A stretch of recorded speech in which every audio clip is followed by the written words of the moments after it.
Not long after arriving in the New World, Captain John Smith explored and mapped the Chesapeake Bay and its tributaries. In 1608, at the mouth of the Chesapeake, he met a tribe known as the Susquehannocks, who were much larger than Europeans and other indigenous tribes of the area. Smith recorded the following in his writings.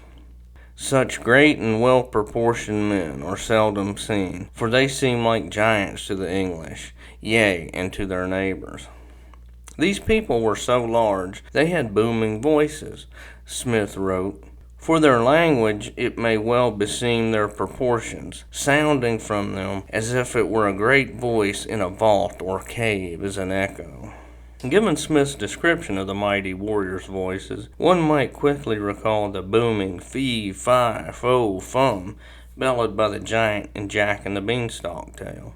Smith described in detail the dress of the Susquehannocks. They wore bear and wolf skins and had decorative pieces of clothing made from teeth and claws. Smith was also impressed with the weaponry that they possessed.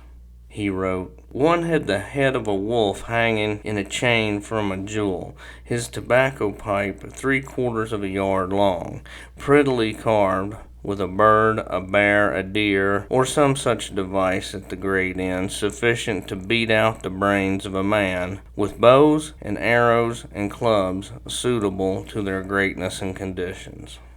The mighty Susquehannocks are depicted on a map that Smith drew of the Chesapeake. Back in those days, maps were as much works of art as they were reference materials. There's a large man in the upper right corner. Smith said the following regarding the enormous man on his map.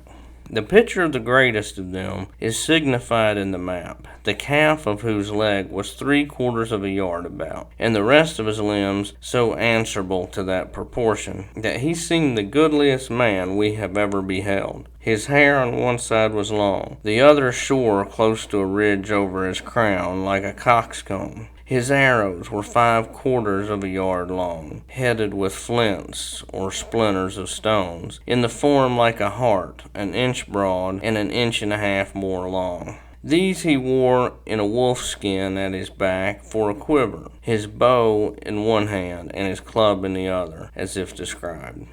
A couple things from Smith's description are worth pointing out: the length of the warrior's calf and the length of his arrows. Now, I stand at 5'10". Measuring from the bottom of my foot to my knee, the length is about 19 inches. The man on the map had a calf which measured 27 inches. A massive man indeed. The arrows that the man used were 45 inches long. By comparison, many years ago, when I was an archery enthusiast, I shot an arrow that was 29 inches long. So obviously, the man on the map was a big man.